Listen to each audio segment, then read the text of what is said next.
नमस्कार. आज आपण जाणून घेऊयात रुग्णांचे हक्क व जबाबदाऱ्या. महाराष्ट्र नर्सिंग होम रजिस्ट्रेशन कायदा आणि शासनाने जाहीर केलेली रुग्ण हक्क सनद व नियम समजून घेऊयात.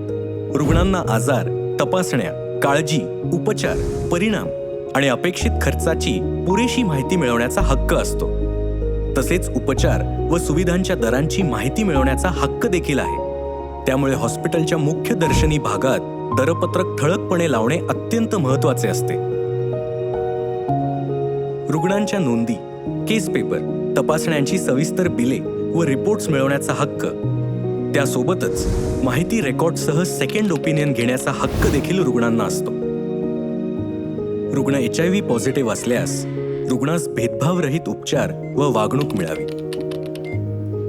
जर एखादा पुरुष डॉक्टर महिला पेशंटची शारीरिक तपासणी करत असेल तर त्या ठिकाणी स्त्री कर्मचारी अथवा नातेवाईक असणं गरजेचं असतं.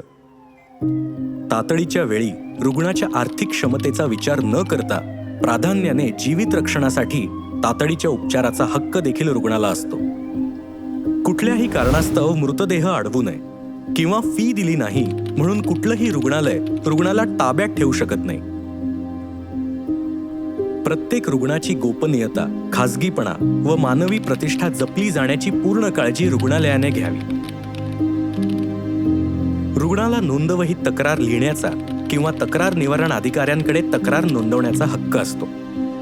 धर्म, वंश, वय, भाषा, लिंग, ट्रान्सजेंडरसह लैंगिक विविधता, भौगोलिक सामाजिक ओळख या आधारे कुठल्याही रुग्णासोबत भेदभाव केला जाऊ नये.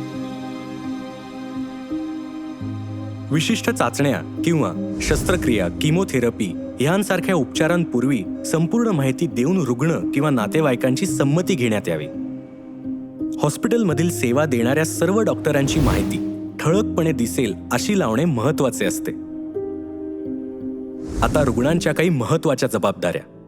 आरोग्याशी संबंधित सर्व माहिती देणे, तपासणी आणि उपचारांदरम्यान डॉक्टरांना सहकार्य करणे, सर्व सूचनांचे पालन करणे, डॉक्टर आणि इतर वैद्यकीय कर्मचाऱ्यांच्या प्रतिष्ठेचा मान ठेवणे, आदर करणे, कधीही हिंसेचा अवलंब न करणे आणि रुग्णालयाची सहमती झालेली फी वेळेत भरणे. तक्रार निवारण कक्ष किंवा वैद्यकीय अधिकाऱ्यांना तुमची तक्रार सोडवण्यासाठी संपर्क करा. साथी हेल्पलाईन